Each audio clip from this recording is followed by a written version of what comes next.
اعوذ باللہ من الشیطان الرجیم بسم اللہ الرحمن الرحیم بہ نستعین انہ خیر ناصر و معین اللہم انی اسألک باسمائک و برکاتک و دعوت نبیک و بحق ابنتہ فاطمۃ المبارکہ۔ پروردگار عالم آپ کو سلامت رکھے۔ جناب سیدہ فاطمہ سلام اللہ علیہا کے القاب کے بارے میں ہماری گفتگو چل رہی تھی۔ جناب سیدہ کا ایک لقب جو روایات میں موجود ہے وہ ہے مبارکہ۔ مبارکہ یعنی رشد، برکت، زیادہ، یہ معنی کیے جاتے ہیں۔ اور اصطلاح میں ہر وہ شے جو مبارک ہو، جس میں خیر کثیر ہو، اس کو مبارک کہا جاتا ہے۔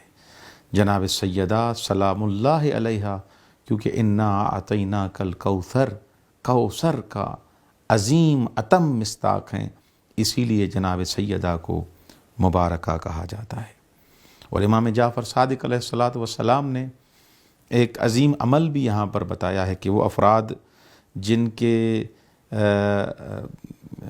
جوڑوں میں درد رہتا ہے، ہڈیوں میں درد رہتا ہے، اس کے لیے ایک دعا بتائی ہے مولا امام صادق علیہ الصلاۃ والسلام نے کہ اس دعا میں جناب سیدہ کا لقب ہے، وہ لقب ہے مبارکہ۔ یہ دعا پڑھیں اور جناب سیدہ سلام اللہ علیہا کو وسیلہ بنائیں، خدا کی بارگاہ میں دعا مانگیں، اللہ تبارک و تعالیٰ آپ کو شفا کاملہ عطا فرمائے گا۔ اور وہ دعا یہ ہے: اللہم انی اسألک باسمائک و برکاتک و دعوت نبیک، اس کے بعد و بحق ابنتہ فاطمۃ المبارکہ۔ یہاں پر درواقع خدا کی بارگاہ میں جناب سیدہ فاطمہ سلام اللہ علیہا کو ان کے خاص لقب مبارکہ کا واسطہ دیا گیا ہے کہ پروردگارہ ان کا واسطہ میری یہ مشکل آسان فرما۔ تو ایک لقب جناب سیدہ کا مبارکہ ہے، یعنی جو انسان متوسل ہو جائے گا جناب سیدہ کے ساتھ، اس کی زندگی بابرکت ہو جائے گی۔ یہ بی بی بابرکت بی بی ہے۔ انسان جو ان سے توسل کرے اس کی زندگی پربرکت ہو جائے گی، اس کی زندگی میں خیر کثیر آ جائے گا۔ جناب سیدہ کا ایک لقب ہے زکیہ۔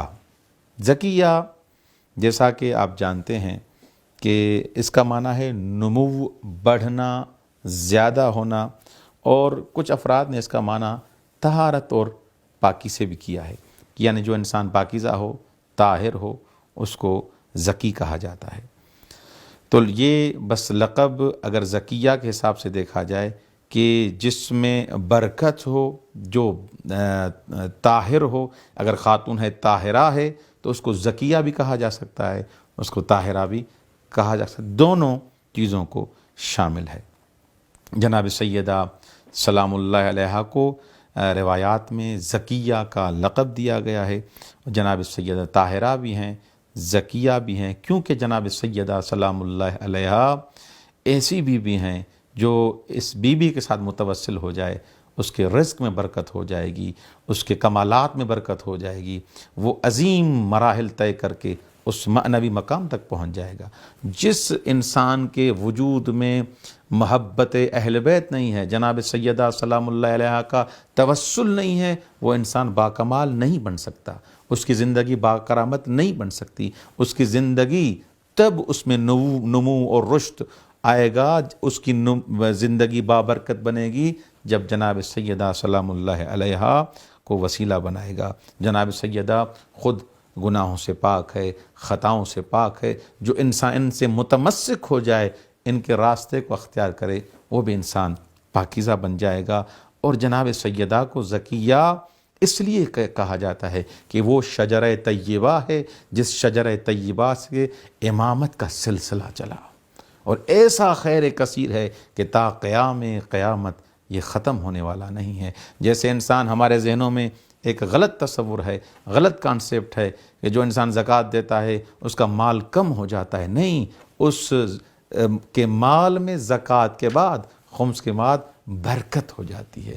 یہ حقیقت میں خدا کے ساتھ معاملہ ہے۔ جو انسان خدا کے ساتھ معاملہ کرتا ہے، خداوند متعال اس کے مال میں، اس کی زندگی میں برکت عطا فرماتا ہے۔ اور جو انسان ان سے متوسل ہو جائے، اہل بیت علیہ السلام کے ساتھ متوسل ہو جائے، اس کی زندگی معنوی بن جائے گی۔ والسلام علیکم ورحمۃ اللہ وبرکاتہ۔